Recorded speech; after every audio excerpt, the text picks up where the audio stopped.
বর্তমান যুগে দাঁড়িয়ে ফাইন্যান্সিয়াল এডুকেশন শুধু গুরুত্বপূর্ণ নয়, বরং একটা জরুরি বিষয় হয়ে দাঁড়িয়েছে। আমরা আজকে খুব ভাগ্যবান যে আমাদের মধ্যে পেয়ে গিয়েছি একজন পার্সোনাল ফাইন্যান্সে এমিনেন্ট একজন মানুষ, এবং যিনি একজন ইন্ডিয়াতে পপুলার স্পিকার। এবং এখানে আরও বিষয়টা বলে রাখা ভালো, উনি কিন্তু শুধুমাত্র একজন পপুলার বা স্বনামধন্য স্পিকারই নন, উনি কিন্তু একজন ইনভেস্টমেন্ট কোচও। এবং তার পাশাপাশি বিহেভিয়ার ফাইন্যান্সের উপর উনি যথেষ্ট পড়াশুনো করেছেন এবং দীর্ঘদিন এই বিষয় নিয়ে কিন্তু উনি চর্চা করছেন। তার পাশাপাশি ইন্ডিয়ার মিউচুয়াল ফান্ড ইন্ডাস্ট্রিতে একটি লিডিং কোম্পানিতে তিনি অন্তত 3 দশকের বেশি সময় ধরে কিন্তু কাজ করে চলেছেন। এবং তার পাশাপাশি ইন্ডিয়ার প্রায় 210টিরও বেশি শহরে এবং 3400-রও বেশি সেমিনার, এরকম ইনভেস্টার অ্যাওয়ারনেস সেমিনার কিন্তু উনি করে চলেছেন। একদমই তাই। উনি ইকোনমিক্স অনার্সে গ্র্যাজুয়েট কমপ্লিট করেছেন এবং পোস্ট গ্র্যাজুয়েট কমপ্লিট করেছেন অ্যাকাউন্টিং ম্যানেজমেন্ট। ওনার পেশাই হলো এডুকেশন, ফাইন্যান্স এডুকেশন সকল মানুষের মধ্যে স্প্রেড করে দেয়া। তো আর ভূমিকা না বাড়িয়ে আমরা ডেকে নিচ্ছি মিস্টার কিষাণ শর্মাকে। সকলে একটা জোরে করতালি দিয়ে ওনাকে সম্বর্ধনা জানাতে পারি।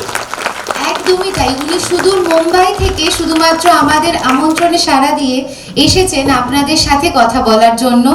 आई am here for a dialogue. हम बात करेंगे, संवाद करेंगे। तैयार हैं आप लोग? लेकिन मेरा एक रिक्वेस्ट ये है कि ईमानदारी से बात करेंगे, वो बहुत जरूरी है। अगर ईमानदारी से बात नहीं करेंगे तो मुश्किल हो जाएगा। तो सबसे पहले मैं अपनी बात कह देता हूँ। As a mutual fund person, I am suppose to follow the rules and regulations of SEBI, and SEBI wants me to put across you the disclaimer. और डिस्क्लेमर मेरा ये है कि मैं जो आपसे कहने जा रहा हूँ, मैं बाजारों के बारे में बात करूंगा, मैं इकोनॉमी के बारे में बात करूंगा, मैं इन्वेस्टमेंट्स के बारे में बात करूंगा, पैसा कैसे बनता है इसके बारे में बात करूंगा।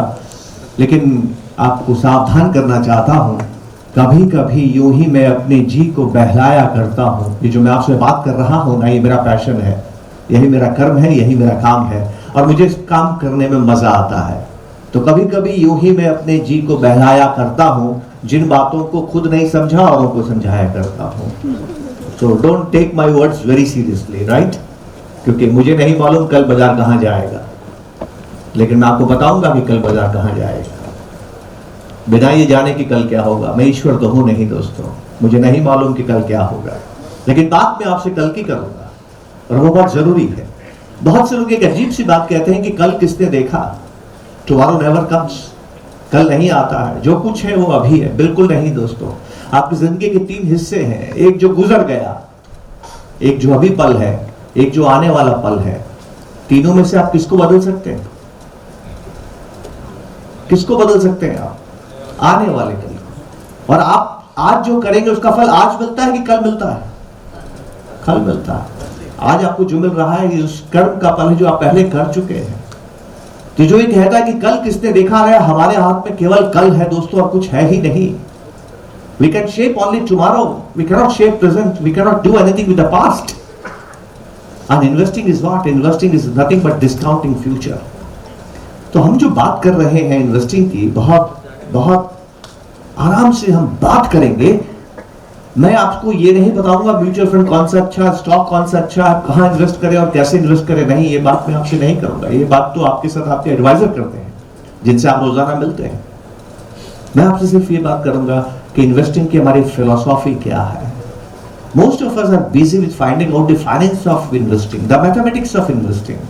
We want to know the science of investing. We want to understand the art of investing. No, the first thing we need to understand is the philosophy of investing. क्यों investing, why investing, for what investing, क्यों कर रहा हूं मैं? जब तक आपको purpose नहीं मालूम है ना दोस्तों, तब तक मोटिवेशन नहीं मिलता है। और जब तक मोटिवेशन नहीं मिलता है, आप संकट और विघ्नों का सामना नहीं करते हैं, गिरता हुआ बाजार खराब लगता है। जो इन्वेस्टिंग की फिलोसॉफी को समझता है ना, उसको गिरता हुआ बाजार अच्छा लगता है, वो बाजार के गिरने का इंतजार करता है। लेकिन अगर आपको इन्वेस्टिंग फिलॉसफी मालूम नहीं है, तो आप बाजार के ऊपर नीचे होने से आप भी ऊपर नीचे होते रहेंगे। क्या आपका मन शांत रहता है? मैंने बचपन से एक अजीब सी बात देखी है कि घर में जब भी कोई अनुष्ठान हुआ, घर में जब भी कोई सेरेमनी हुई, तो हमारे पंडित जी घर में आके जो बैठते थे, आप जानते हो सबसे पहले मंत्र कौन सा पढ़ते थे? शांति मंत्र। वो आह्वान करते थे कि दुनिया में हर कोई शांत रहे, ये धरती शांत रहे, ये आकाश शांत रहे, ये पृथ्वी शांत रहे, वनस्पति शांत रहे, ये औषधि शांत रहे, ये आकाश शांत रहे, जल शांत रहे, वायु शांत रहे, आत्मा शांत रहे, प्रेजेंट शांत रहे, फ्यूचर शांत रहे। क्योंकि जब तक आप शांत नहीं है तब तक निर्णय लेने की क्षमता आप में नहीं है। एक अशांत मन गलत निर्णय लेता है। जब आप निवेश करते हैं ना, बाजार में कितने ही उतार चढ़ाव आए, आपका चित्त शांत होना चाहिए, आपका मन शांत होना चाहिए। क्या हम इस तरह से निवेश कर सकते हैं? क्या हमें निवेश में आनंद आता है कि भय लगता है? अपने आप से सवाल पूछिए। अगर आपने इस बाजार में निवेश किया है तो आपको डर लग रहा है कि कल क्या होगा, या आपको मजा आ रहा है कि मैं बहुत ठीक कर रहा हूं? अगर भय लग रहा है तो नतीजे कैसे अच्छे हो सकते हैं?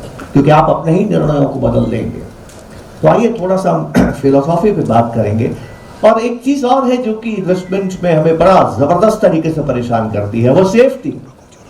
Each one of us want to keep ourself safe. हम सभी सेफ्टी चाहते हैं, हम सभी सिक्योरिटी चाहते हैं। Why? Because this world is not safe, the world is not secure, everything is risky here, everything. माँ के गर्भ में जब बच्चा जब भ्रूण धारण करता है, बच्चा जब आता है, भ्रूण आता है, तब से रिस्क जिंदगी की शुरू हो जाती है दोस्तों। वो तब तक खत्म नहीं होती है जब तक कि हम मृत्यु को प्राप्त नहीं करते हैं। तो ये जो रिस्क है, क्या हम इसका सामना करेंगे या हम इससे डरेंगे, ये भी हम थोड़ी सी बात करने की कोशिश करेंगे। लेकिन सबसे पहले हम समझेंगे कि सेफ्टी का मतलब क्या होता है। I'll give an example, बहुत छोटा सा एग्जाम्पल दूंगा, मुझे बताइएगा। आपसे सवाल बहुत पूछूंगा मैं, और आपसे भी कहूंगा आप सवाल पूछिए। मेरा सवाल सुनिएगा दोस्तों, ध्यान से सुनिएगा। एक इन्वेस्टमेंट है जो आपको ये कहता है कि हम आपको हर साल 10% रिटर्न देंगे। कितना? 10% रिटर्न देंगे। या यूं इसको उल्टा करता हूं, चलिए मैं एक खेल खेलूंगा आपके साथ, एक खेल खेलूंगा, और खेल ये है कि हम एक सिक्का उछालेंगे। सिक्का उछालने पर अगर हेड आया तो मैं आपको 100 रुपए दूंगा, टेल आया तो आपको कुछ भी नहीं दूंगा। हेड आया तो आपको 100 रुपए दूंगा, टेल आया तो कुछ भी नहीं दूंगा। ये खेल है। और दूसरा, आपको एक दूसरा व्यक्ति खेल खेल रहा है कि ये खेल मत खेलिए, खेलने की जरूरत नहीं है, मैं आपको गारंटीड 10 रुपए दूंगा, 20 रुपए दूंगा, 30 रुपए दूंगा, जो भी वो कहता है। आपके इन्वेस्टमेंट पे आप मेरे पास आइए, आप ये टिकट खरीदिए, आपको गारंटीड फ्री गिफ्ट है। दुकानदार बोलता है ना आपको, ये लीजिए, आपको गारंटीड फ्री गिफ्ट है। तो एक जगह आपको गारंटीड 10 रुपया मिल रहा है, यहाँ आपको 100 रुपया मिल रहा है, लेकिन गारंटी नहीं है, क्योंकि सिक्का उछाला जाएगा, हेड आएगा तो आपको 100 रुपए मिलेंगे, टेल आएगा तो आपको 100 रुपए नहीं मिलेंगे। ठीक है, ध्यान से समझिएगा। आप कौन सा खेल में रिस्क है और कौन से खेल में रिस्क नहीं है, बताइए। किसमें रिस्क है और किसमें रिस्क नहीं है? उसमें रिस्क नहीं है। कैसे नहीं है? दोनों में ही रिस्क है। दोनों में ही रिस्क है। ओके, क्यों रिस्क नहीं है मैम? कैसे?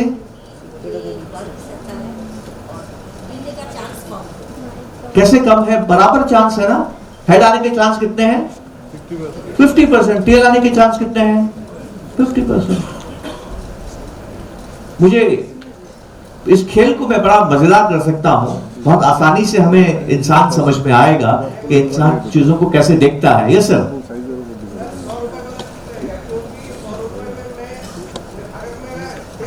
हाँ, कुछ खोने वाला नहीं है। ओके, चलिए खोने वाला खेल करते हैं। फिर हम खोने वाला खेल करते हैं। आपने बहुत अच्छी बात कही। मैं इसीलिए मैं खेल को इस तरह से शुरू करता हूं, मुझे समझ में आ जाता है कि लोग सुन रहे हैं कि सो रहे हैं। ठीक है, जो हम खेल खेलेंगे दोस्तों, मेरे पास एक सिक्का है, मैं सिक्का उछालूंगा, 50% चांस है कि हेड आएगा, 50% चांस है कि टेल आएगा। अब मैं खोने वाला करता हूं, मैं सिक्का उछालूंगा, हेड आएगा तो आपको 100 रुपए दूंगा, टेल आएगा तो आपसे 100 रुपए लूंगा। ये खेल खेलेंगे आप?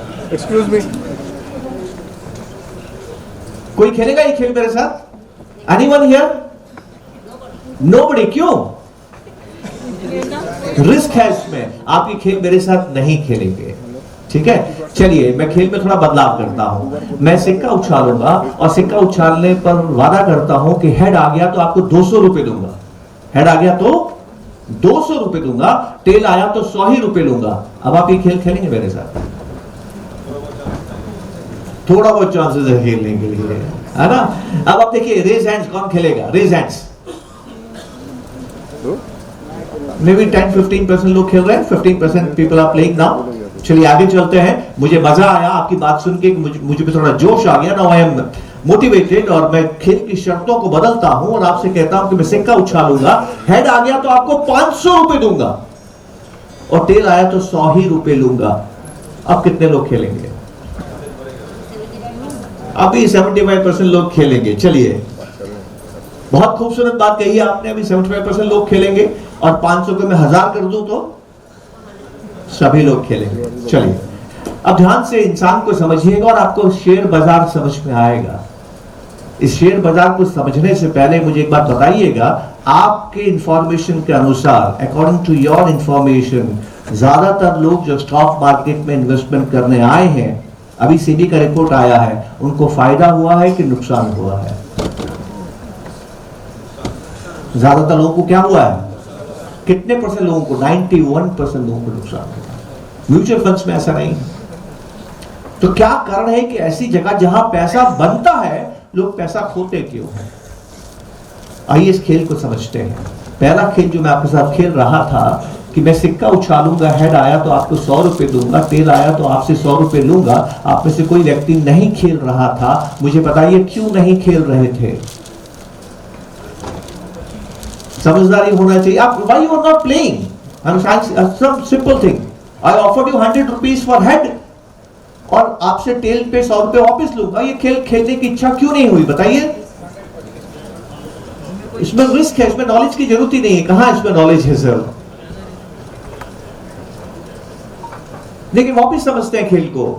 खेल क्या है? मैं सिक्का उछालूंगा, हेड आएगा या टेल आएगा, ठीक है? हेड आने के चांस कितने हैं?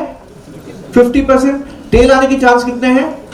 50%। मैंने कहा हेड आने पर आपको 100 रुपए दूंगा, टेल आने पर 100 रुपए लूंगा। आप नहीं खेल रहे हैं। क्यों नहीं खेल रहे हैं?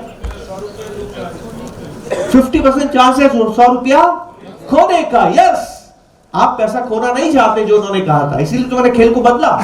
आपने क्या कहा था कि मैं खेल खेलूंगा क्योंकि मेरा खोएगा कुछ नहीं, तो मैंने खोने वाला प्रोविजन डाल दिया। आप ये खेल नहीं खेल रहे हैं क्योंकि आप 100 रुपए खोएंगे। लेकिन आप याद रखिएगा, मेरी बात सुनने में बहुत बुरी लगेगी, बुरा मत मानिएगा। डेन एरली नाम के एक साइकोलॉजिस्ट है, एक मजेदार बात कहते हैं। वो कहते हैं honestly speaking humans are dishonest. हम सभी लोग बेईमान होते हैं दोस्तों, इंक्लूडिंग मैं। लेकिन हम अक्लमंद भी हैं, हम समझदार भी हैं। हमें बेईमान लोग अच्छे लगते हैं कि ईमानदार लोग अच्छे लगते हैं? बताइए, किससे दोस्ती रखना चाहेंगे आप? ईमानदारी से। क्योंकि हमने जीवन में ये सीखा है कि ईमानदारी, honesty is the best policy. हम ईमानदारी चाहते हैं, हम ईमानदार दोस्तों को चाहते हैं, हम ईमानदार रिश्तेदारों को चाहते हैं, हम ईमानदार सरकार को चाहते हैं। हम उससे रिश्ता बनाना चाहते हैं जो ईमानदार है, क्योंकि ये हमारा अनुभव है, ये हमारी समझ है, इसमें कुछ भी गलत नहीं है। पर हम तो बेईमान हैं। अगर हम बेईमानी करेंगे और पकड़े गए तो सजा मिलेगी, रिश्ते बिगड़ जाएंगे। तो हम कभी भी दूसरे से बेईमानी नहीं करते हैं। दूसरे से बेईमानी करने पर डर लगता है, सजा मिलती है। पर हम तो बेईमान हैं। तो बताइए, हम जिंदगी भर किससे करते हैं बेईमानी? यस, क्योंकि उसकी सजा नहीं मिलती है। और अभी अभी आपने साबित किया कि हम बेईमान हैं। पहला खेल क्यों नहीं खेल रहे थे आप? क्योंकि 50% चांस है आपके 100 रुपए जा सकते हैं। जब मैंने कहा आपको 1000 रुपए मिलेंगे तो सब खेल रहे थे। उस खेल में 50% चांस नहीं है 100 रुपए खोने का, है कि नहीं है? तो क्यों खेल रहे हैं? देखा आपने, पहले वाले खेल में आप डर रहे हैं, आखिरी खेल में आप लालची हो रहे हैं। आप कुछ भी कहिए, आप इंसान की आदत होती है हर एक काम की लॉजिक ढूंढ के निकालेगा वो। लेकिन आपको जो रिस्क है 100 रुपए खोने का रिस्क, वो बदल रहा है कि सेम है? सेम है। तो हमारी दिक्कत क्या है? हमारी दिक्कत है कि रिस्क एंड रिवार्ड। जब भी आप इन्वेस्टमेंट करते हैं, इन्वेस्टमेंट में या तो रिवार्ड मिलता है या रिस्क मिलता है, या तो लॉस होता है या प्रॉफिट होता है। हमारी दिक्कत यह है कि हम दोनों के बारे में एक साथ नहीं सोचते हैं। पहले वाले खेल में आप किसके बारे में सोच रहे थे? मेरा 100 रुपया जा सकता है। आखिरी खेल में आप क्या सोच रहे थे? मेरा 1000 रुपया आ सकता है। पहले वाले खेल में आपने ये नहीं सोचा कि 100 रुपया आ सकता है। आखिरी खेल में ये नहीं सोचा कि 1000 रुपया 100 रुपया जा सकता है।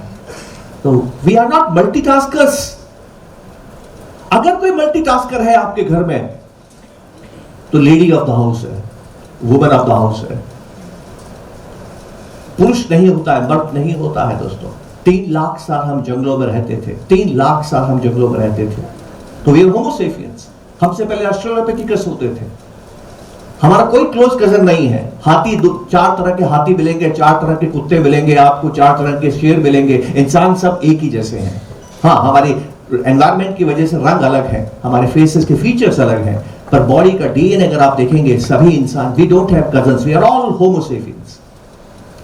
हमसे पहले जितने भी इंसान आए हैं, जितने भी मानव आए, वो खत्म हो गए दुनिया में। खासकर ऑस्ट्रेलोपिथेकस क्यों खत्म हो गए? वो इसलिए खत्म हो गए कि उन्होंने डिवीजन ऑफ लेबर नहीं किया।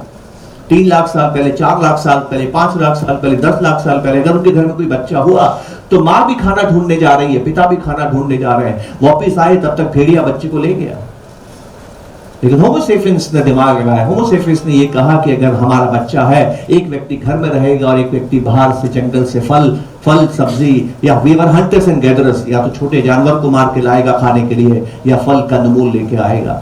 तो पिता जो है वो गुफा के बाहर चला गया, माता गुफा में है। लेकिन माँ जब गुफा में है तो माँ की जिम्मेदारियां क्या आप जानते हैं? वो बच्चे का ध्यान रखना है, वो बच्चे को नुकसान नहीं हो जाए, उस बच्चे को वक्त पे खाना खिलाना है, उस बच्चे को अकेला नहीं छोड़ना है। साइड से गुफा में कभी भी सांप निकल के आ सकता है, गुफा में कभी भी भेड़िया आ सकता है, गुफा से कभी भी पानी टपक सकता है। तो उसको 4 कामों का ध्यान रखना पड़ता है। And they became multitasker.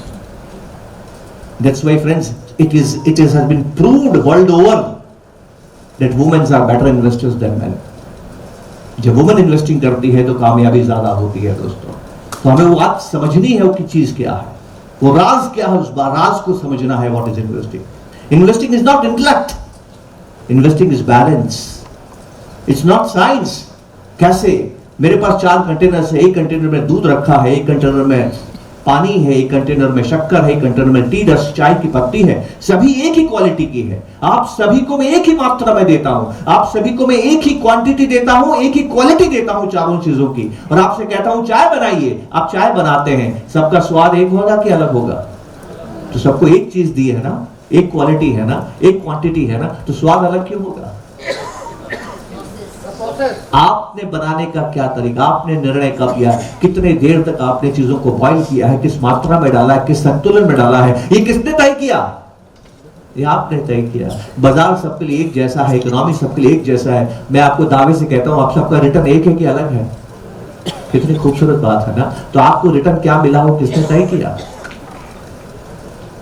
किसने तय किया? आपने तय किया। आपकी चाय का टेस्ट किसने तय किया? आपने तय किया।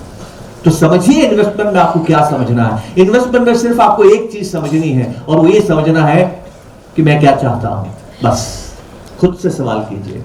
हमारी प्रॉब्लम ये है कि हमारे माता पिता जब हमें बड़े कर रहे थे तो हमें समझा रहे थे दुनिया बड़ी खराब है, दुनिया बड़ी जालिम है, ये दुनिया में जीना बड़ा मुश्किल है, दुनिया में तुम्हें धोखेबाज मिलेंगे, दुनिया का तुम्हें मुकाबला करना होगा, दुनिया को तुम्हें सामना करना होगा, दुनिया को तुम्हें समझना होगा। बचपन से हमें माँ बाप ये सिखाते हैं। क्या गलत है? बिल्कुल नहीं, बिल्कुल सही है, तभी आप दुनिया का सामना कर पाएंगे। लेकिन माँ बाप हमें कभी ये नहीं कहते कि खुद को भी समझना होगा। तो अब आपकी जिंदगी भर आप क्या करते हैं जो दूसरा आपको कहता है, और जैसे जैसे आपकी जिंदगी बढ़ती है आपको अपने पुराने फैसले गलत लगते हैं कि नहीं? क्या मुझे ये नहीं करना चाहिए था, मुझे वो नहीं करना चाहिए। इन्वेस्टमेंट में इसकी कोई गुंजाइश नहीं। इन्वेस्टमेंट में अगर आपने गलत फैसला कर लिया तो वक्त गुजर गया, फिर आप कुछ नहीं कर सकते हैं। इन्वेस्टमेंट में फैसला हमेशा सही होना चाहिए, और इन्वेस्टमेंट में फैसला तब सही होता है जब आप ईमानदार होते हैं दोस्तों। तो आइए सबसे पहले समझते हैं रिस्क क्या है। मैंने एक खेल खेला था आपके साथ, ये खेल दोबारा खेलता हूं। मैं सिक्का उछालूंगा, हेड आने के चांसेस कितने हैं? 50%। टेल आने के चांसेस कितने हैं? 50%। ठीक है, मैं आपको हेड आने पर 200 रुपए दूंगा, हेड आने पर 200 रुपए दूंगा, टेल आने पर आपसे 100 ही रुपए लूंगा। ये खेल रिस्की है या सेफ है? रिस्की है। रिस्की कैसे और सेफ कैसे पता? कुछ लोग बोल रहे हैं रिस्की, कुछ लोग बोल रहे हैं सेफ है, कैसे?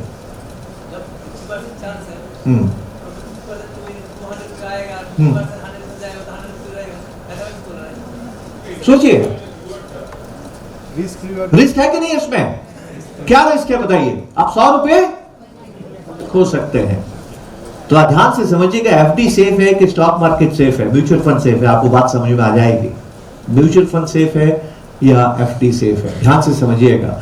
मैंने क्या कहा आपसे कि मैं एक सिक्का उछालूंगा, हेड आएगा तो 200 रुपए दूंगा, टेल आएगा तो 100 ही रुपए लूंगा। ये रिस्की है। ये रिस्की क्यों है? क्योंकि या तो हेड आएगा या टेल आएगा। आपको 200 रुपए तभी मिलेंगे जब हेड आएगा, और टेल आ गया तो 100 रुपए आपको मुझे देने हैं, और 50% चांस टेल आने का है। तो इस खेल में जबरदस्त रिस्क है। अब आप रिस्क को कम कैसे करेंगे? इस रिस्क को आप कम कैसे करेंगे? इसको कम करने का बहुत आसान तरीका है, तो हम जिंदगी भर इस्तेमाल करते हैं, हर जगह इस्तेमाल करते हैं। एक पेशेंट की सर्जरी होना है, उसको आके बोलता है कि जो डॉक्टर उसकी सर्जरी करेगा ये उसकी पहली सर्जरी है। वो उससे सर्जरी कराना चाहेगा कि उससे कराना चाहेगा जिसने ऐसी 1000 सर्जरीज की है?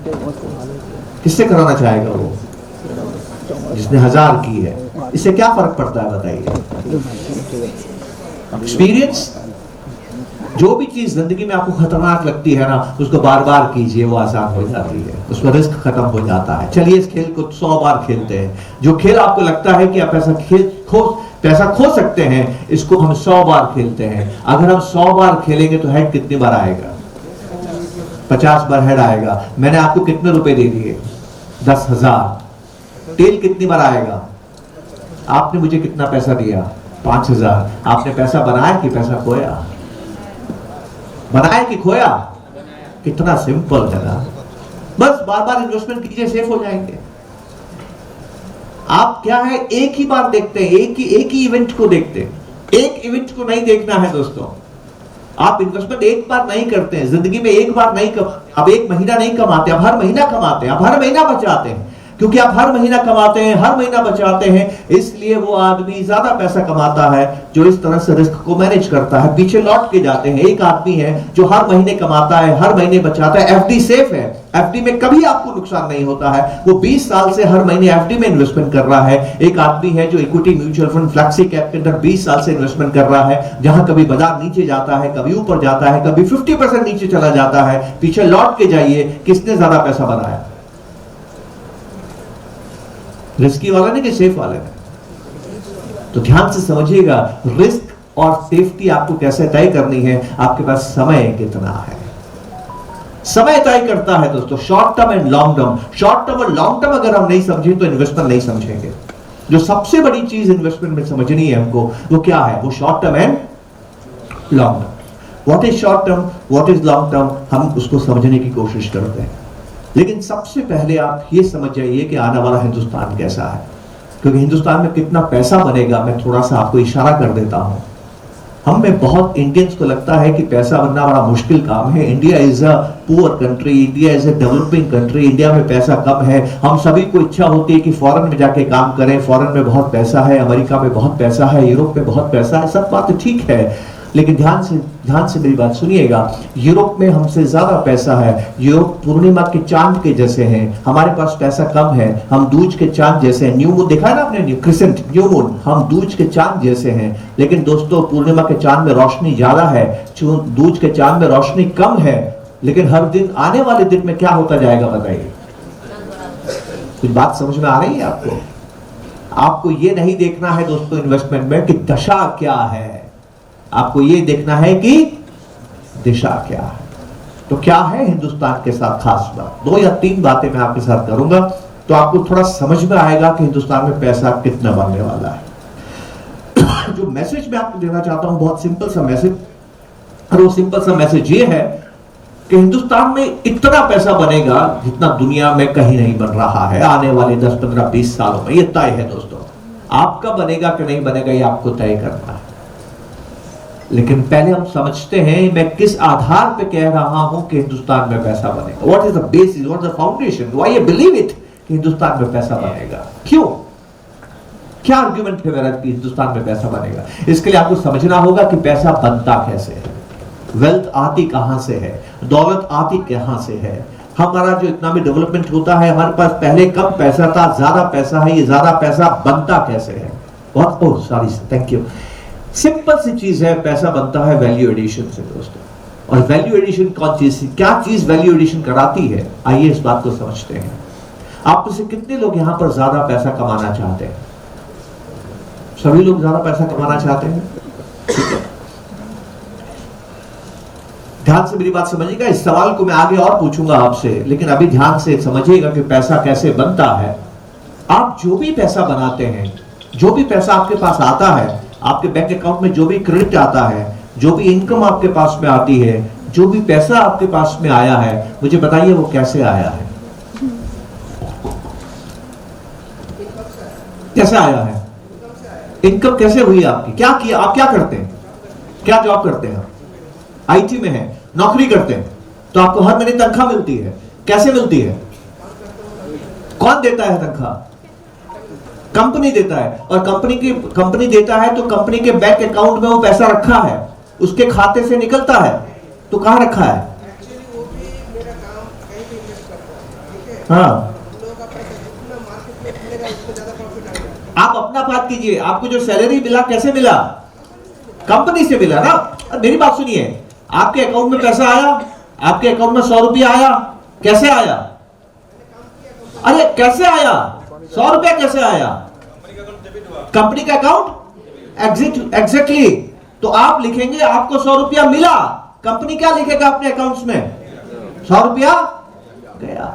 What is economy? Economy is double entry system. अगर आपको कुछ मिला है तो किसी ने खोया है, किसी ने खोया है। अब मेरी बात सुनिएगा, मंत्र यही है पैसा बनने का। पैसा बनने का मंत्र होता है दोस्तों खर्चा। आपकी जो भी इनकम है वो किसी न किसी का खर्चा है।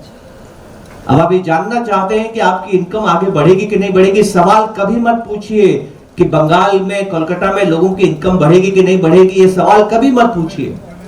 क्या हमारी इनकम 2 साल के बाद ज्यादा होगी? ये सवाल बेकार है। सवाल उल्टा कीजिए, और मैं करता हूं आपके लिए उल्टा। आपसे पूछता हूं, आप सभी भगवान बनेंगे। देखिए अभी आप सभी भविष्य की बात करेंगे। आपके और आपके परिवार के खर्चे आने वाले सालों में बढ़ने वाले हैं कि कम होने वाले हैं? कितना आसानी से आपने जवाब दे दिया। तो अगर आपको ये यकीन है कि आपके खर्चे बढ़ने वाले हैं, तो आपको यह भी यकीन करना पड़ेगा कि कोलकाता के व्यापारी की आमदनी बढ़ने वाली है, क्योंकि चीजें तो आप उन्हीं से खरीदते हैं। अगर आप चाहते हैं कि व्यापारी की आमदनी ना बढ़े, तो आपको क्या करना होगा? खर्च मत कीजिए। और यहां कोई है जिसको खर्चा करने में मजा नहीं आता है? कोई है? तो मेरी बात सुनिएगा, आपको कहीं सुनने को नहीं मिलेगा, इसलिए ध्यान से मेरी बात सुनिएगा दोस्तों, बहुत ध्यान से। ना कोई अखबार बताएगा, ना कोई टीवी बताएगा कि हिंदुस्तान में क्या होने वाला है। देखिए, आप ईश्वर को मानते हैं तो फिर ये मानेंगे ना कि ईश्वर को कौन चलाता है? खुद ही। और दुनिया को ईश्वर चलाते हैं, ये मानेंगे ना? तो दुनिया को चलाने की जिम्मेदारी किसकी है? ईश्वर की है। तो ईश्वर की दुनिया में एक लिमिटेशन है दोस्तों। लिमिटेशन ये है कि ईश्वर ने जो दुनिया बनाई है, इसमें कोई भी चीज परमानेंट आपकी नहीं है। ऐसा है कि नहीं है? ऐसा ही है ना? तो ईश्वर की दुनिया में क्या है? कोई जिंदा तब रहता है जब कोई मरता है। रोजाना जंगल में यही होता है ना? रोजाना जंगल में यही होता है ना? कोई मरता है तो कोई जिंदा रहता है। दुनिया में कोई भी रिलीजन पकड़ लीजिए, any religion in this world, उस रिलीजन में सबसे बड़ी चीज क्या मानी गई है? सैक्रिफाइस। कि आप दुनिया को क्या देने के लिए तैयार हैं?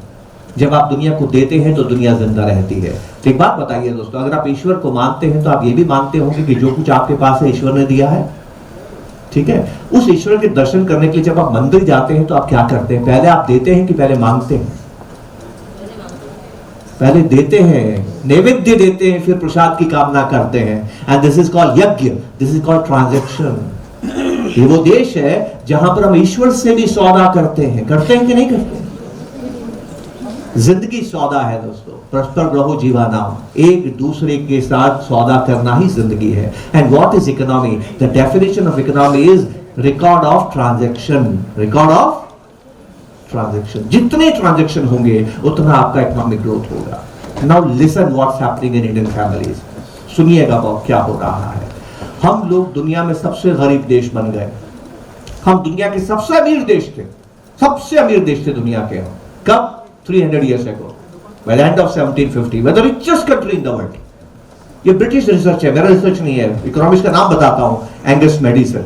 वो कहते हैं we are richest in the world. ठीक है, फिर हम गरीब क्यों हो गए? क्योंकि अंग्रेज आ गए। तो अंग्रेजों ने ऐसा क्या किया कि हम गरीब हो गए? अंग्रेजों जब हिंदुस्तान आए तो अंग्रेजों ने एक चीज डिसाइड की, हमें इंडिया में नहीं रहना है।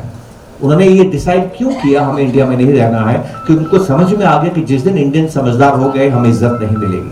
अंग्रेज जहां भी गए वो आज भी रहते हैं, कनाडा में आज भी रहते हैं, अमेरिका में आज भी रहते हैं, न्यूजीलैंड में आज भी रहते हैं, ऑस्ट्रेलिया में आज भी रहते हैं, लैटिन अमेरिका, इजराइल के अंदर आज भी रहते हैं, स्पेन, ब्राजील, चिली आज भी रहते हैं, रोडेशिया में आज भी रहते हैं, साउथ अफ्रीका में आज भी रहते हैं, जिम्बाब्वे में आज भी रहते हैं, केनिया में आज भी रहते हैं। कहीं पर भी आप चले जाइए, जहां अंग्रेज गए हैं वो आज भी रहते हैं। कहां नहीं रहते हैं? केवल इंडिया। वो जानते थे कि हम इंडिया में नहीं रहते, तो इंडिया का उन्होंने खून चूस लिया, इंडिया को खत्म कर दिया, इकोनॉमिकली बहुत वीक कर दिया। We were the poorest country in the world. और उसके बाद में देखिए हम थोड़े थोड़े ठीक होने लगे। मेरे पिता जब काम करते थे उनके पास पैसा बचता नहीं था दोस्तों, खर्च हो जाता था, हर महीने खर्च हो जाता था, अगली तनख्वाह का इंतजार करते थे सरकारी नौकर होने के बाद भी, क्योंकि फैमिली बड़ी थी, सबकी जिम्मेदारी थी। ऐसे में मैं पैदा होता हूं, तो जब मैं पैदा होता हूं तो क्या सोचता हूं कि मेरे पिता तकलीफ में इसलिए है कि उनके पास सेविंग्स नहीं है, और मैं सेविंग्स करना शुरू करता हूं। उसको बोलते हैं इकोनॉमिक्स में प्रोपेंसिटी टू सेव। आप में सेविंग्स करने की इच्छा कितनी है? मैं पहले ही पगार से सेविंग करना शुरू करता हूं, और जो व्यक्ति सेविंग करता है ना वो खर्चना भूल जाता है। यकीन मानिए, अगर अगले महीने में 1 रुपया ज्यादा कमाऊंगा ना, मैं उसमें से 80 पैसा बचाता हूं कि मैं अपना खर्चे को 20 पैसे से ही बढ़ाता हूं। मेरी सेविंग ज्यादा बढ़ती मेरे खर्चे से। ईश्वर मेरे से खुश नहीं है। क्यों खुश नहीं है? कि दुनिया कैसे चलेगी अगर लोग मेरे जैसे हो गए तो।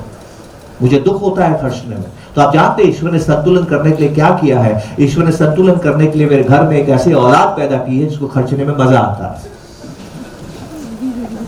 आप किसी भी घर को देख लीजिए, पिता ज्यादा खर्च करता है कि बेटा ज्यादा खर्च करता है? देखिएगा, आप कोलकाता की आबादी को 2 हिस्सों में बांट लीजिए। कोलकाता के वो लोग जिनकी उम्र 30 साल से ज्यादा है, कोलकाता के वो लोग जिनकी उम्र 30 साल से कम है। धन दौलत, ज्यादा पैसा, प्रॉपर्टी, बैंक बैलेंस, ज्वेलरी किसके पास ज्यादा है? जिनकी उम्र 30 से ज्यादा है। मोबाइल किसका महंगा है? आई बात समझ में आपको? तो इंडिया में क्या होने वाला मैं आपको बताता हूं। अगले 20 साल के अंदर, मेरे बेटे ने मुझसे ये बोला है, मैं मेरे बेटे को बोलता हूं बेटा प्यार उतना ही फैलाएगा जितनी तेरी चद्दर है। एक डायलॉग है मेरे पिता मेरे को दिया करते थे, वही डायलॉग ने चिपका दिया बेटे को। हाँ, कॉपी पेस्ट किया। बेटा मुझे ध्यान से देखता है, पापा आप जानते हैं आपकी प्रॉब्लम क्या? आपकी प्रॉब्लम यह है कि आपने जो कमाया है ना वो भी मुझे ही खर्च करना पड़ेगा, आपसे तो होगा नहीं। Why I should worry? और ध्यान से सुनिएगा, दुनिया क्या है? दुनिया केवल खर्चा है दोस्तों। इन्वेस्टमेंट को समझ लीजिए, इन्वेस्टमेंट का मतलब क्या होता है। इन्वेस्टमेंट का मतलब बचाया हुआ पैसा इन्वेस्ट करना नहीं होता है दोस्तों। इन्वेस्टमेंट का मतलब होता है खर्चने की ताकत को बढ़ाना।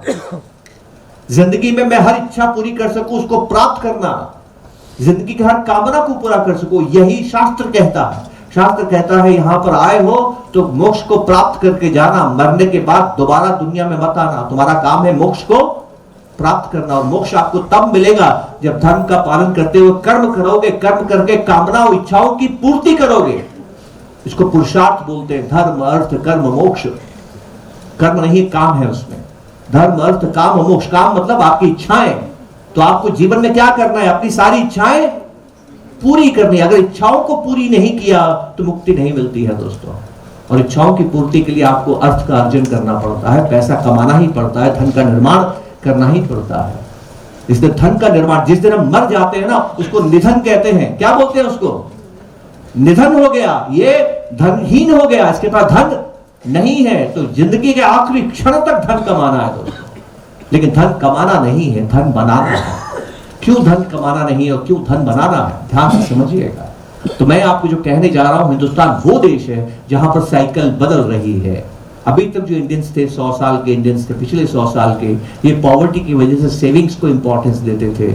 अब इंडियंस आने वाले 50 सालों में, 100 सालों में सेविंग्स को नहीं, किसको इंपॉर्टेंस देंगे? स्पेंडिंग को इंपॉर्टेंस देंगे।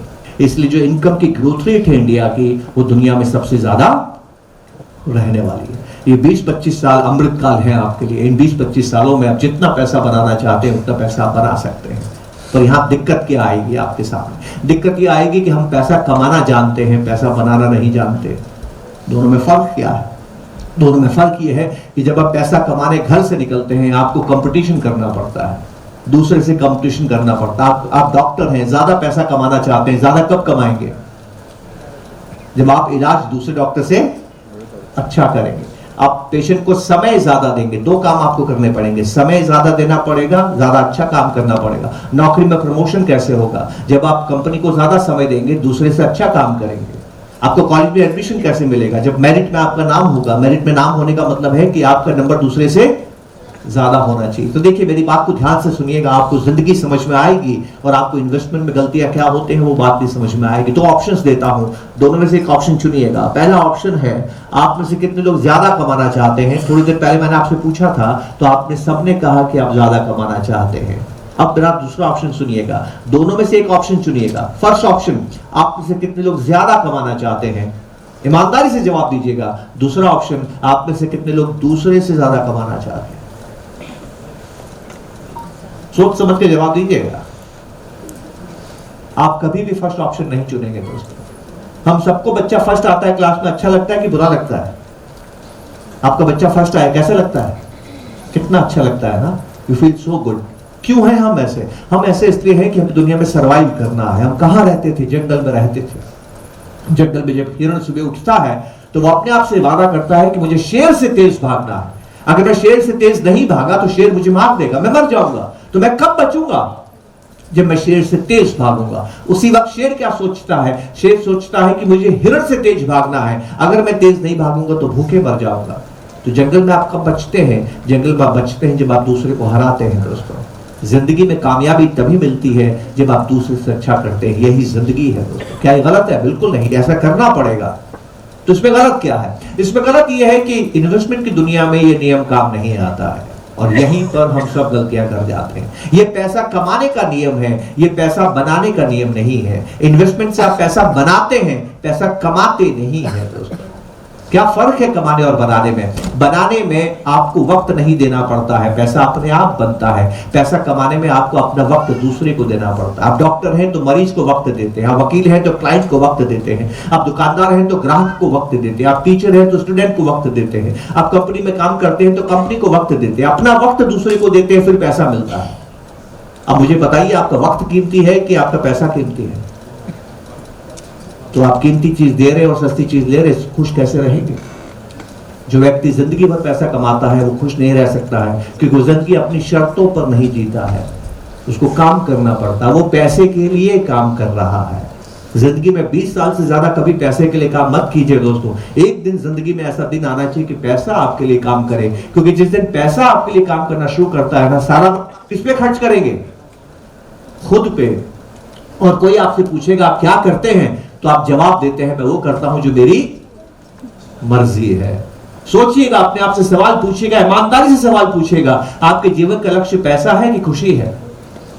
एग्जैक्टली ऐसा नहीं है दोस्तों। हम खुशी, purpose of life is pursuit of happiness, purpose of life is not money. तो मनी आपको किस तरह, पैसे की जरूरत है, मैं ये नहीं कह रहा कोई जरूरत नहीं है, पर वो पैसा कैसे आपके पास आता है वो आपको तय करना है। तो पैसा बनाने की दुनिया में आपको पैसा कमाने के नियम ढूंढने होंगे। हम गलती क्या करते हैं कि कमाने के नियम यहां डाल देते हैं। एग्जांपल देता हूं, आपको बात समझ में आएगी। आप सभी लोग घर से यहां आए हैं, जैसे ही शाम को आप यहां से फ्री होंगे वापस घर जाएंगे। अब आप इस ऑडिटोरियम से निकल रहे हैं, आपका टारगेट क्या है? कहां पहुंचना? घर पहुंचना। डेस्टिनेशन क्या है? घर। लक्ष्य क्या है? घर। आप कैसे आए हैं? मान लीजिए आप कार से आए हैं। जब आप यहां से निकल के आपके कार में बैठेंगे तो आपके दिमाग में क्या होगा कि आप कौन सी स्पीड पे कार चलाएंगे कि आप घर पहुंचेंगे? आपका टारगेट क्या होगा? घर पहुंचना है कि कार को 50 की स्पीड पे ही चलाना है? क्या होगा आपका टारगेट? क्या है? घर पहुंचना है। और उस घर पहुंचने के टारगेट में कार कभी धीरे चलेगी, कभी तेज चलेगी, कभी रुक जाएगी, ऐसा होगा कि नहीं होगा? कभी जाम में रुक जाएगी, कभी तेज हो जाएगी, कभी धीरे हो जाएगी, ऐसा होगा कि नहीं होगा? तो आपका टारगेट स्पीड तो नहीं है ना, टारगेट क्या है? घर पहुंचना। अभी बेहद ईमानदार से जवाब दीजिएगा, जब आप इन्वेस्टमेंट करते हैं आप कितने करोड़ बनाने सोचते हैं कि रिटर्न क्या आएगा सोचते हैं? ईमानदारी से क्या सोचते हैं? कभी नहीं आएगा रिटर्न। 5000 साल पहले भगवान कृष्ण कह के गए हैं, कर्म करना है। आप क्या चाहते हैं जिंदगी से? आप इन्वेस्टमेंट से क्या चाहते हैं? डेस्टिनेशन क्या है आपका? कहां पहुंचना है? मुझे 50 करोड़ बनाने हैं, बस मुझे 100 करोड़ बनाना, ये डेस्टिनेशन है। आप ये तय नहीं कर सकते रिटर्न क्या आएगा। आप यहां से आज गाइए, चलिए मैं आपसे कहता हूं आप तय कीजिए कि मैं कार को इसी स्पीड पे चलाऊंगा, चला के दिखाइए। चला पाएंगे? नहीं चला पाएंगे, क्योंकि बाहरी एनवायरनमेंट तय करता है कि कार की स्पीड क्या होगी, आप तय नहीं कर सकते हैं। उसी तरह से इस साल रिटर्न क्या आएगा, अगले साल रिटर्न क्या आएगा, पिछले साल रिटर्न क्या आया था, ये आपने तय नहीं किया है दोस्तों। और फॉर गॉड सेक यहां जो भी व्यक्ति बैठा है, अगर आप 20,000 रुपया बचा सकते हैं और 20,000 रुपए को आप हर महीने 10% से हर साल, हर महीने नहीं हर साल 10% से बढ़ा सकते हैं, और आपकी उम्र 25 साल है, 28 साल है, 30 साल से कम है, और आप 60 साल 65 साल में रिटायर होना चाहते हैं, 100 करोड़ से नीचे सोचिएगा मत। That is your target, that is where you should reach, that kind of growth you will get in India. क्या टारगेट है इन्वेस्टमेंट का? बहुत सिंपल सा टारगेट है, और वो टारगेट है कि जिंदगी में एक दिन जो मेरी पैसिव इनकम है वो मेरी एक्टिव इनकम से ज्यादा होनी चाहिए, बस। और पैसिव इनकम ज्यादा होने के बाद आप वो नहीं करेंगे जो आप कर रहे हैं, आप वो करेंगे जो आप करना चाहते हैं, जो आप जिस काम को आपको करने में मजा आता है दोस्तों। जिंदगी का नाम खर्चा है, खर्चा करने की ताकत को बढ़ाइए, दिल खोल के खर्चा कीजिए, और फिर देखिए जिंदगी कैसी हो जाती है। और उस खर्चे की ताकत को भी आपको बढ़ाना है, वो ताकत बढ़ाने का नाम ही investment. Investment is not management of savings friends, investment is management of expenses, management of spending. हर चीज दुनिया में खर्च होती है। भगवान ने दुनिया ऐसी बनाई है कि हम बचता कुछ नहीं है। आप यहाँ अभी बैठे हैं, सबसे प्यारी आपकी जिंदगी है, हम सभी जिंदा रहना चाहते हैं। इस वक्त हर पल हर क्षण आपकी जिंदगी खर्च हो रही कि बच रही है? बचा के दिखाइए, आप नहीं बचा सकते हैं। This is what we have to understand friends, आप बचा कुछ नहीं सकते। और जो ज्यादा बचत करता है, खर्चा नहीं करता, ईश्वर उनको जबरदस्त सजा देते, कड़ी सजा देते। आप जानते हो कि सजा क्या है? मरने के बाद ईश्वर उनको आसमान से नीचे देखने के लिए कहता है कि देखो तुम्हारे पैसे से दूसरा क्या कर रहा है। This I learned from my father. My father died and I see that उन्होंने अपने पीएफ का एक भी पैसा इस्तेमाल नहीं किया, उल्टा पेंशन का पैसा भी पीएफ में जोड़ते चले गए, and one day he is no more. Look at that. And from there it clicked me what mistake he has done. He did one mistake, और वो मिस्टेक क्या है? वो युधिष्ठिर से सीखे नहीं। Learn from Yudhishthir, beautiful teachings from Yudhishthir. सबसे समझदार आदमी बताते हैं उसको महाभारत में। आप जानते हैं उसने क्या किया था? उसने उसको जमीन चाहिए थी। लड़ाई क्यों हुई थी कौरवों पांडवों में? जमीन की लड़ाई हुई थी दोस्तों। वो राजा थे, राजा को जमीन चाहिए, जमींदार को जमीन चाहिए। तो जब लड़ाई हो रही थी तो कृष्ण नहीं चाहते थे लड़ाई हो। कृष्ण ने पांडवों को मनाया कि तुम 5 भाई हो, आराम से गुजर बसर कर सकते हो, एक गांव एक व्यक्ति को एक गांव मिल जाएगा, 5 गांव ले लो, जमींदारी करो, जिंदगी निकालो। पांडव मान गए। पांडव कहते ठीक है 5 गांव भी मिलेंगे तो लड़ाई नहीं करें। दुर्योधन के पास गए, 5 गांव दे दो। क्या बोला उसने? सुई के नोक के बराबर जमीन नहीं दूंगा। तो लड़ाई किसके लिए हुई थी बताइए? जमीन की लड़ाई हुई, रेवेन्यू की लड़ाई हुई, लगात के लिए लड़ाई हुई, ठीक है, दौलत के लिए लड़ाई हुई, इसीलिए तो लड़ाई हुई थी। और 5 भाइयों ने 100 भाइयों का संहार कर दिया। भाइयों को मार के जो जमीन मिली, आप जानते हो युधिष्ठिर ने क्या किया? 35 साल उसके ऊपर राज किया, और 35 साल राज करने के बाद वही जमीन जो भाइयों को मार के ली थी किसी दूसरे को दिया और वन में गया। जो जमीन आप भाई को मारने के बाद जीतते हैं ना, वो भी छोड़नी पड़ती है, isn't it? तो छोड़ना सीखिए, इसी को इन्वेस्टमेंट कहते हैं। तो क्या करना है आपको? शांत कैसे रहना है? जल्दी से बात खत्म करता हूं, आपको शांत कैसे रहना है। थोड़ा मेहनत कीजिएगा, मेहनत नहीं कर पाएंगे फिर भी मैं आपसे कहता हूं कीजिएगा। हम मेहनती नहीं है, एविडेंस दूं मैं आपको। आप टीवी देख रहे हैं, प्रोग्राम अच्छा नहीं लगेगा, क्या करेंगे? चैनल चेंज करेंगे, क्योंकि प्रोग्राम अच्छा नहीं लग रहा है। और जब आपको चैनल चेंज करने की इच्छा है, उसी वक्त रिमोट नहीं मिल रहा है, क्या करेंगे? उठ के जाके नहीं करेंगे ना। तो आप देखिए रिमोट नहीं मिलने पर हम चैनल भी चेंज नहीं करते। तो आप मेहनत करेंगे? जो मैं कह रहा हूं नहीं करेंगे। We are lazy creatures. Why we are lazy? उसके बहुत बड़े कारण हैं। अच्छे और बुरे दोनों कारण हैं। हमारे पास समय नहीं है, लेकिन थोड़ा समझिएगा जो मैं आपसे कहने जा रहा हूं। शांति मिलेगी और शांति के बिना समृद्धि नहीं आती है। समृद्धि तभी आती है जब आप शांत रहते हैं, क्योंकि लॉन्ग टर्म में पैसा बनता है। पहला करोड़ बनने में 15 साल लगते हैं, 15 साल इंतजार करना पड़ता है। 15 साल के लिए 15 साल इंतजार करते हैं। एक साल आता है तब 15 साल बनते हैं। एक साल आने से पहले महीना आता है, महीने से पहले सप्ताह आता है, सप्ताह से पहले दिन आता है, दिन से पहले घड़ी एक घंटा आता है, और उसके पहले एक मिनट आता है, उसके पहले एक क्षण आता है। हर क्षण आप जिंदा रहते हैं तब आप महीना देखते हैं, हर क्षण आप जिंदा रहते हैं तब आप साल देखते हैं दोस्तों। तो long term is sum total of short term. Every short term you have to survive, and to survive every short term you have to be at peace. वो कैसे करेंगे? बहुत सिंपल सा तरीका है। इन्वेस्टमेंट से पहले रिस्क को खत्म कर दीजिए। Have adequate life insurance, have adequate health insurance, have adequate home insurance, have adequate theft insurance, have adequate accident insurance। ये बहुत सस्ते हैं, महंगे नहीं हैं। ये सारे इंश्योरेंस ले लीजिए। मेरे दादाजी को पैसा बचाना था सिक्योरिटी के लिए। आप इसे किसी को भी सिक्योरिटी के लिए पैसा बचाने की जरूरत नहीं है, सबका इंश्योरेंस होता है। इंश्योरेंस करने के बाद अब आप आजाद हैं। जो पैसा आपने बचाया है वो सिर्फ पैसा बनाने के लिए है और किसी चीज के लिए नहीं है। और पैसे की आपको कभी भी जरूरत पड़ सकती है। पैसे की आपको कल जरूरत पड़ सकती है, पैसे की आपको 3 साल के बाद जरूरत पड़ सकती है, पैसे की आपको 5 साल के बाद जरूरत पड़ सकती है, कभी भी जरूरत पड़ सकती है। तो आपको मेहनत क्या करनी है? मेहनत ये करनी है कि पूरी फैमिली के साथ बैठना है, एक कागज लेना है, कागज पे लिखना है कि मैंने कितना रुपया बचाया। मैंने 100 रुपया बचाया है।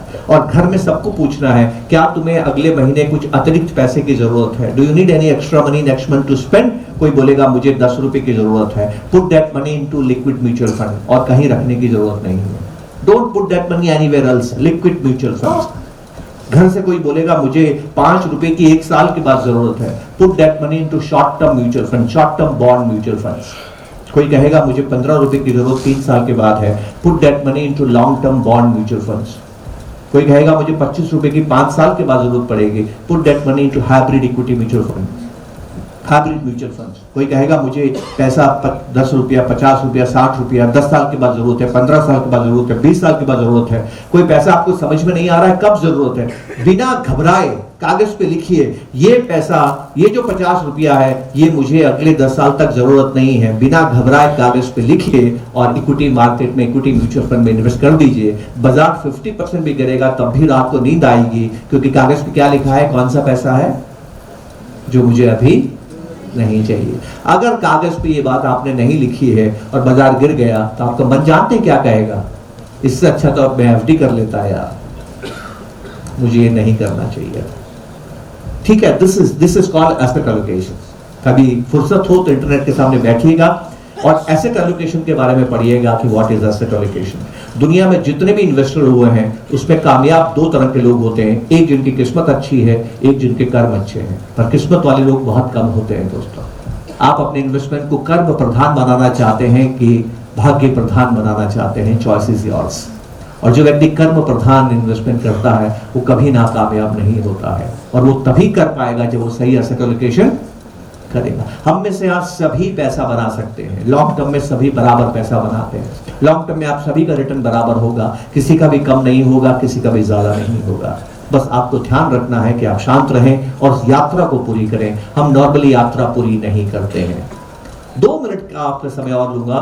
मेरी दादी ने मुझे ये बात समझाई थी जो मैं आपको बताने जा रहा हूँ। मैं जब बचपन में था तो बहुत से लोग तीर्थ यात्रा पे जाते थे, उनको हम छोड़ने जाते थे, रेलवे स्टेशन छोड़ने जाया करते थे। तो उनको पूरा हमारा कॉलोनी छोड़ने आती थी रेलवे स्टेशन पे। सब उनको मालाएं पहनाते थे, सब उनको बहुत इज्जत देते थे। तो मैंने उनसे पूछा कि दादी इतनी इज्जत क्यों देते हैं इनको? कि बेटा ये तीर्थ यात्रा पे जा रहे हैं जहाँ बहुत कष्ट आते हैं, जहाँ बहुत मुश्किल आती है, 4 धाम यात्रा पे आ रहे हैं। आज तो गाड़ी घोड़े हो गए हैं, अब तो ट्रेन में बैठ के जाना होता है। पर मेरी दादी बोल रही है, उनकी दादी जी जब ट्रेन नहीं हुआ करती थी तो पैदल ही जाती थी, बैलगाड़ी पे जाती थी। तब तरह तरह के राजा होते थे, एक सरकार नहीं होती थी, जंगल ज्यादा होते थे, आबादी कम होती थी, लोगों को रास्ते में बहुत कष्ट होता था। और लोग क्या है, कष्टों का सामना नहीं कर सकते। जब भी कष्ट आते हैं ना, हम कष्टों से बचने की कोशिश करते हैं। तो लोग क्या करते थे, तीर्थ पूरा नहीं करते थे, लौट के वापिस आते थे। तो उस वक्त के समझदार लोग समझ गए कि इस तरह से अगर लोग तीर्थ नहीं करेंगे तो पुण्य कैसे कमाएंगे। तो इनको इतनी इज्जत देके भेजो कि बिना ट्रीट के वापस आए तो शर्म आएगी, यार इतनी इज्जत देके भेजी थी, हमारी इज्जत का कचरा हो जाएगा और nobody will respect me in the town, मैं मर जाऊंगा लेकिन वापस नहीं जाऊंगा, इसलिए हम उनको इतनी इज्जत देके भेजते हैं। तो जब आप SIP करते हैं ना 15-20 साल की, रास्ते में बहुत कष्ट आएंगे दोस्तों, बहुत बार टीवी आपको डराएगी, बहुत बार अखबार डराएंगे, बहुत इलेक्शंस डराएंगे, आपको न्यूज डराएगी, सोशल मीडिया डराएगी, आपको नुकसान भी होगा, आपका मन ऊपर नीचे भी होगा और आपको लगेगा कि मुझे अपना इन्वेस्टमेंट रोक देना चाहिए, बंद कर देना चाहिए, मैंने गलत कर दिया, मुझे यहाँ से निकल जाना चाहिए। इसके लिए जब भी आप इक्विटी इन्वेस्टमेंट करें, इन्वेस्टमेंट करने के बाद माला पहना के फोटो खींच के ड्राइंग रूम में टाक दीजिएगा, मैं 20 साल की तीर्थ पर निकला हूं और रास्ते में इस यात्रा को बंद नहीं करूंगा। ये अगर काम कर दिया, आपको ये देश हिंदुस्तान निराश नहीं करेगा।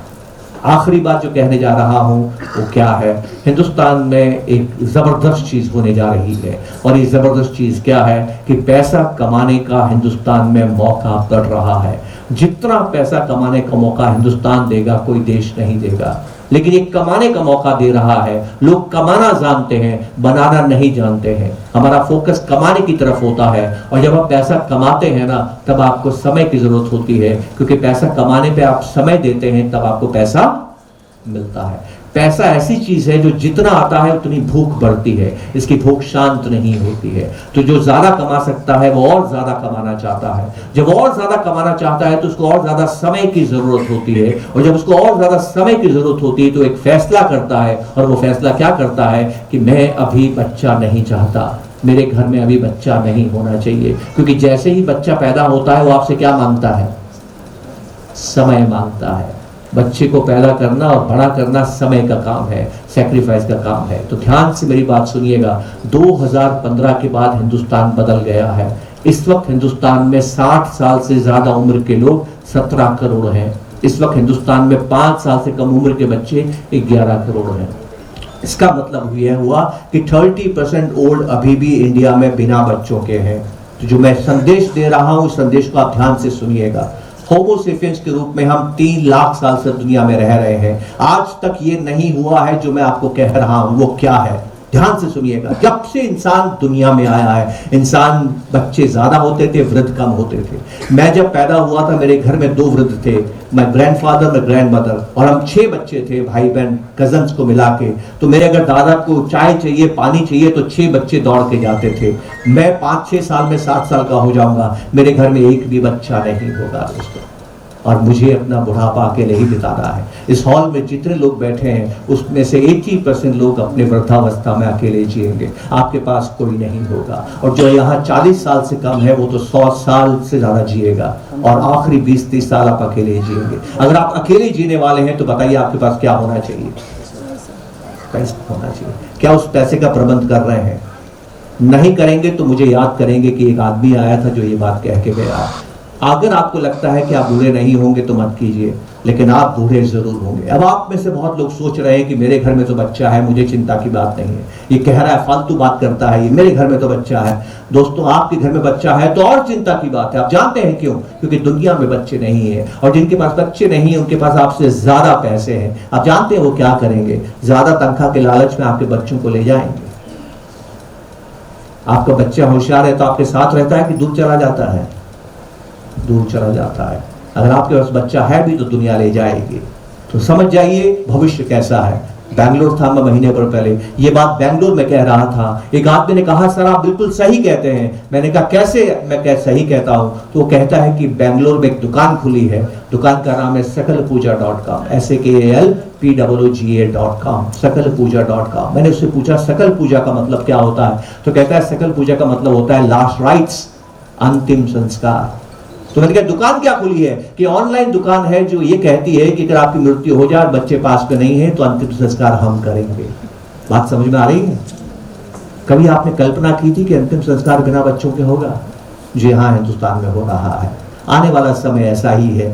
पता कीजिएगा, TFR को बोलते हैं total fertility rate. Total fertility rate बढ़ रहा है दुनिया में या कम हो रहा है?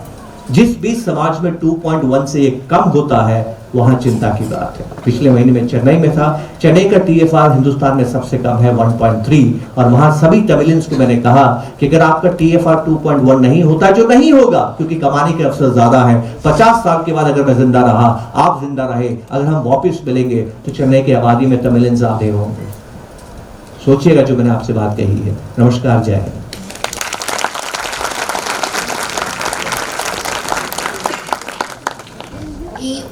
অ্যাডেড লেসন শিখলাম, এটার পরে ওনার জন্য একটা জোরে হাততালি কি আমরা আশা করতে পারি?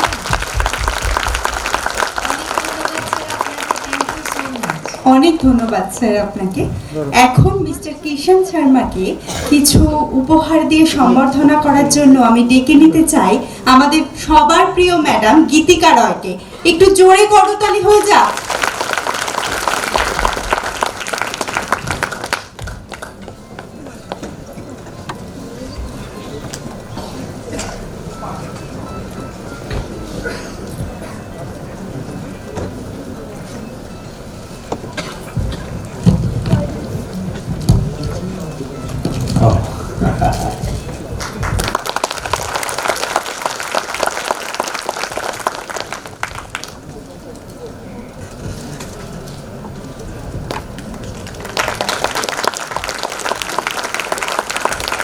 Thank you, ma'am. Thank you, sir.